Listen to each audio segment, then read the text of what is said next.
Well, thank you for asking me to speak for 5 minutes. I guess I'm a cybersecurity expert. It says that somewhere. So I've done many things. I've been around for 30 years. I've developed network protocols. As I mentioned yesterday, I've also been requested, sometimes by the US government, to investigate cyber attacks. So when Iran attacked Saudi Arabia in 2017, they sent me alone to work for the prince. Thank you, Bob. What we learned is that Iran had developed a new type of self-propagating malware. So, when you think of that cyber attack where they say, don't click on that link, well, nobody in Saudi Arabia clicked on any link. All they did was turn on their laptops. And the virus was able to autonomously go from laptop to laptop. Now, in about 2 days, 60,000 laptops got wiped out. A few months later, Russia launched the same attack on Ukraine, and 200,000 laptops got wiped out. So what's the correlation?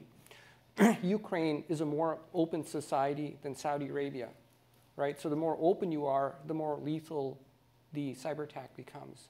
America is 100 times more open than Ukraine. So if the Russians launched that attack, it would be far more devastating here. So I want to keep that in your mind. But here's the thing. If you talk about that to people day to day, it's a very abstract idea, which is, yeah, Russia and China did this, but it's not going to happen here, or I'm not worried about here. What people are worried about here is what's going on with Facebook and their data.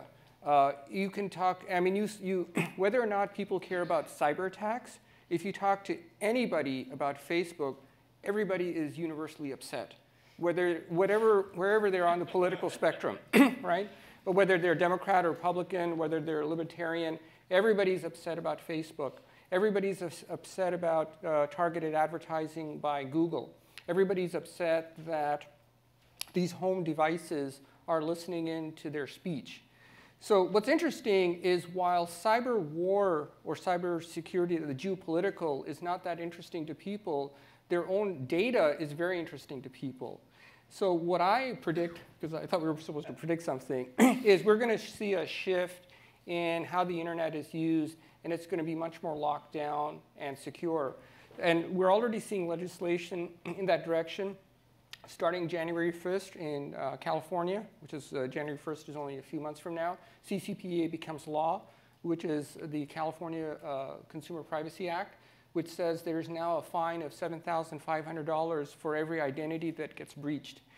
So if you know how the legislation works in America, California goes first, and everybody else piles on. Because you know what people in other states are saying? Hey, you're not the only person getting that $7,500. We're gonna.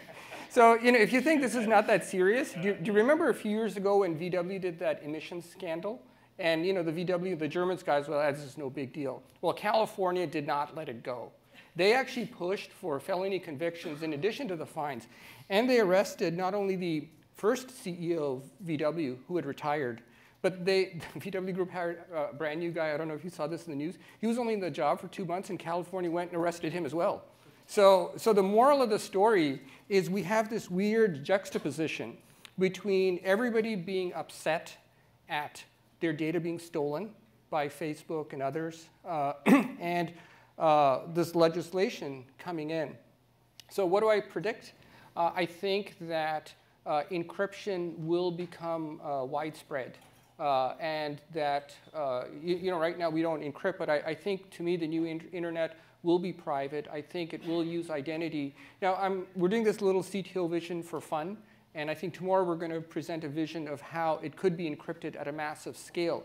Now, whether what we present tomorrow happens or not, I think we are going to go to an internet, certainly, where it's going to verify who you are, whether you're doing a banking app or Facebook, and it's going to lock down your data.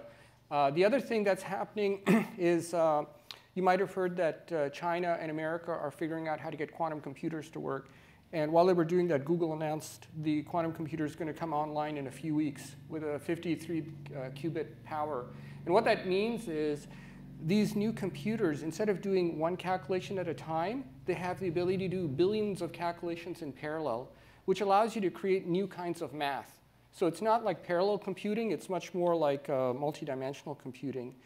So that means that it's going to be even easier for governments to look at data at a massive scale, which will now create even a counter increase in privacy and encryption.